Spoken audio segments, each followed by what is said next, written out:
Quel est le lien entre la VO2 max et les mitochondries? C'est le sujet du jour pour cette petite vidéo. Je vais t'expliquer ces différents termes et après je vais te dire pourquoi et comment ils fonctionnent ensemble. Donc la VO2 max, c'est quoi? C'est la consommation maximale d'oxygène.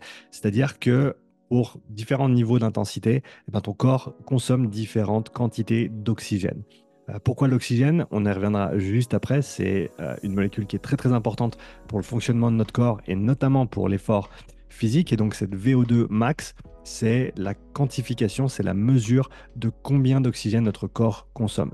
Bien entendu, cette VO2 max, elle va varier selon l'activité physique, c'est-à-dire que si tu fais de la course à pied, du vélo ou du rameur indoor, on n'a pas la même masse musculaire recrutée, on n'a pas le même fonctionnement des muscles dans ces différentes positions.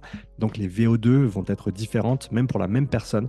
On va voir des valeurs de VO2 max différentes selon les modalités. Et en général, on verra des valeurs de VO2 max les plus élevées lorsqu'il y a le plus de masse musculaire recrutée et aussi dans la modalité pour laquelle la personne est la plus entraînée. C'est-à-dire que si tu n'as aucun entraînement sur le kayak et qu'on te force à faire un test de VO2 max là-dessus, eh ben forcément tes bras ils sont pas très très bien entraînés pour ce genre d'effort d'endurance et tu vas pas exprimer une VO2 max qui est aussi élevée que si tu le fais sur un vélo quand tu t'entraînes fortement dans cette modalité. Donc on a cette VO2 max qui est non seulement un marqueur de performance, d'accord, en endurance, mais également un marqueur très très important de santé. C'est une des choses qui est intéressante sur la VO2 max, c'est que c'est vraiment cette valeur qui est à l'intersection de la performance et de la santé. D'ailleurs, j'ai écrit un article complet sur la VO2 max sur mon site, tu peux le retrouver, je te mettrai le lien dans la description. Donc ça, c'était pour la VO2 max. Maintenant, on va parler des mitochondries. Pourquoi est-ce qu'il y a un lien entre la VO2 max et les mitochondries? Une petite histoire intéressante sur les mitochondries. Donc, à quoi elles servent? C'est le lieu de la respiration cellulaire. C'est là où l'oxygène est utilisé dans nos cellules, dans notre corps. Petite histoire intéressante, petite anecdote intéressante. Sans les mitochondries, l'oxygène est un poison pour le corps humain. C'est-à-dire que ton corps ne peut pas utiliser l'oxygène sans les mitochondries. Les mitochondries sont donc indispensables pour notre survie. On sait qu'on ne peut pas retenir son souffle pendant plus de quelques minutes pour les meilleurs, simplement parce que le corps a besoin d'oxygène. Le corps a besoin d'oxygène et c'est via ces mitochondries qu'on va utiliser cet oxygène. Donc, on parlait de la VO2 max tout à l'heure. Ben, le lieu où est utilisé l'oxygène, véritablement, c'est dans les mitochondries. Et ces mitochondries, à la base, c'était des bactéries. Il y a des millions d'années, elles sont fusionnées avec les organismes unicellulaires et ont développé une relation symbiotique avec leur hôte. Leur hôte, aujourd'hui, c'est nous. Et on a, en général, pour une personne sédentaire, entre 3 et 4 du volume cellulaire qui est pris ou qui est rempli par les mitochondries. Ça peut monter jusqu'à 8, 9, voire 10% chez les athlètes d'endurance très, très entraînés.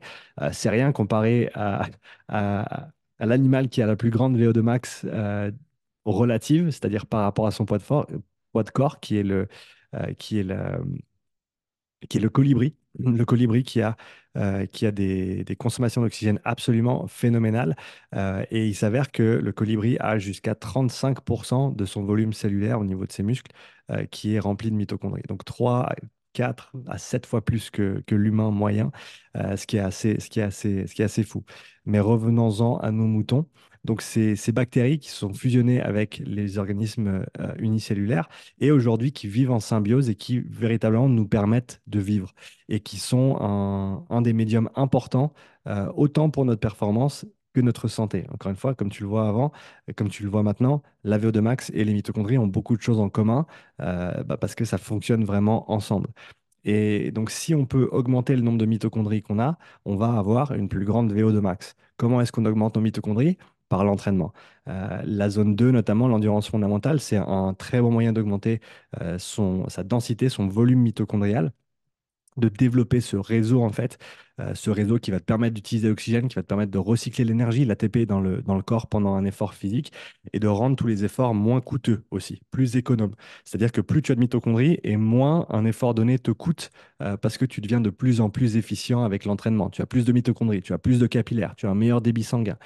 Et tous ces petits paramètres viennent se mettre bout à bout et pour former voilà, ce qui est véritablement la performance. Et même si tu ne te soucies pas de la performance, mais que tu es plutôt axé sur le développement de ta santé, et ben à ce moment-là, tu veux t'attarder sur les mitochondries parce que, et comme le dit bien mon ami et collègue Vincent Foulonneau, spécialiste du vieillissement, il y a 12 facteurs du vieillissement et il y en a 8 qui sont directement influencés par les mitochondries. C'est-à-dire que si tu prends soin de tes mitochondries, tu fais de l'entraînement en endurance et tu développes ta capacité physique, eh ben, tu vas déjà prendre soin de 2 tiers de tous tes paramètres de vieillissement et de longévité. Donc, si tu veux vivre longtemps et bien, développe tes mitochondries. Si tu veux être endurant et performer en sport, développe tes mitochondries. Donc, voilà pour le lien entre la VO2 max et les mitochondries. J'espère que tu auras apprécié ce petit freestyle sur ces deux sujets qui me tiennent à cœur et que je trouve très, très intéressants. Si tu veux voir d'autres vidéos comme ça, où j'essaye de mettre en lien deux sujets qui, de prime abord, ne semblent peut-être pas reliés, j'attends tes commentaires sous la vidéo. Je te rappelle aussi que ce dimanche 5 mai à 19h, on a une conférence gratuite avec Vincent, justement, sur le rameur indoor cette fois-ci et comment tu peux améliorer tes performances avec des exercices techniques très, très simples qu'on va te partager. Donc, n'hésite pas à nous rejoindre. Le lien sera dans la description. Merci d'être resté jusqu'au bout de cette vidéo et je te vois dans la prochaine. Ciao.